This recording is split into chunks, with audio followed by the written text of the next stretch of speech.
هاد القضيه هذه ديال المغرب غادي ينظم كأس العالم 2030 غادي تعاون المغاربه كاملين كشعب انه يكون عنده واحد لوبجيكتيف في واحد الوقت معين. يعني كاملين بينا كمغاربه نقدروا اليوم نطرحوا على راسنا السؤال ونقولوا كيفاش في 2030 انا نقدر نستافد من هذاك ليفينمون.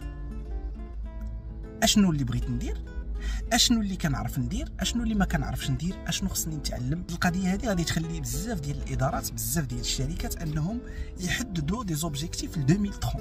والاغلبيه يعني هذه كنصيحه وكمثال اللي ما كيهضرش اللغه الانجليزيه يمشي يتعلم لونجلي. تعلم لونجلي غادي تنفعك بزاف في هذيك لا بيريود ديال 2030 ميم افون و ميم ابري. فنتمنى انه حتى واحد ما يخرج خاسر من هذاك ليفينمون. نتمنى كاملين بينا ننجحوا فيه. كنتمنى لكم النجاح في النجاح، وشكرا بزاف على المتابعه ديالكم. تبارك الله عليكم والله يعاونكم.